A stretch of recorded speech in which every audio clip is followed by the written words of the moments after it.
The Comfort of Strangers by Ian McEwan, published in 1981, unfolds in an unnamed European city reminiscent of Venice. The narrative centers on Mary and Colin, a British couple who find themselves embroiled in the intricate web of sadomasochistic encounters with a local couple. Mary, a divorced mother of two and former actress, and Colin, who once aspired to be a singer, embark on a holiday together.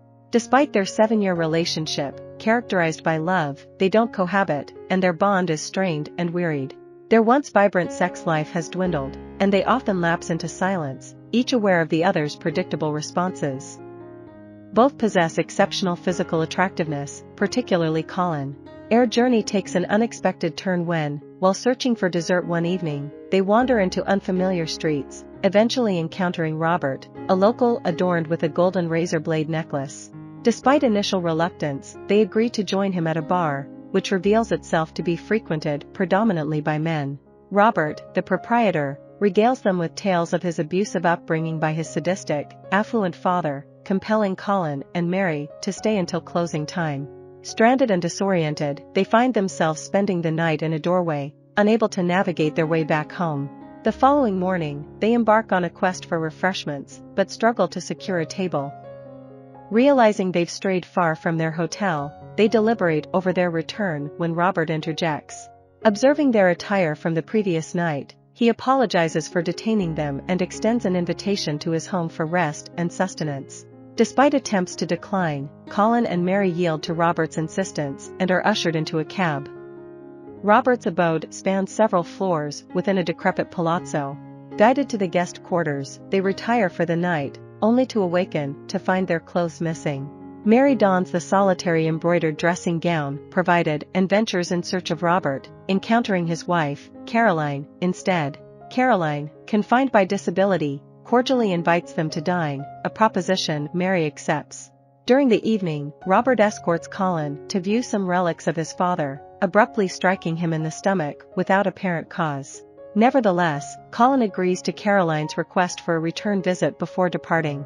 Relieved to depart the house, they find solace upon returning to their hotel, experiencing a renewed sense of intimacy during several days spent in bed together. Despite initially intending to avoid Robert and Caroline's abode, they inadvertently find themselves there once more, succumbing to another invitation. This time, Robert separates Colin from Caroline and escorts him to his wine bar, conversing with a group of men in the local dialect along the way. Upon arrival, Robert divulges to Colin that he portrayed him as his lover to the men. Meanwhile, Caroline divulges to Mary the intricacies of her sadomasochistic relationship with Robert. Despite enduring severe abuse during their sexual encounters, including an incident resulting in her current disability, Caroline accepts and even embraces this treatment, considering herself a masochist. She asserts to Mary that all women possess inherent masochistic tendencies, further revealing their shared fantasy of incorporating violence into their sexual encounters, including the idea of killing during sex. As Caroline prepares tea, she escorts Mary through the house adorned with numerous photographs of Colin, primarily captured from a distance. It dawns on Mary that Robert and Caroline harbor sinister intentions towards her partner, but before she can react, she succumbs to a sudden heaviness, collapsing onto the bed. Caroline has drugged her with a substance-inducing physical paralysis while leaving her consciousness intact. Upon Colin's return, Mary witnesses the unfolding horror as Robert coerces him into compliance under the threat of Mary's life. Powerless to intervene, Mary can only watch as Robert inflicts a fatal wound on Colin with a razor blade, rendering her unconscious in the process. Upon regaining consciousness, Mary learns of Colin's demise, while Robert and Caroline have vanished, along with all of their belongings. The authorities offer little solace, asserting that such crimes occur frequently. I hope you enjoyed this video. Leave a like if you did, and be sure to subscribe. Thank you.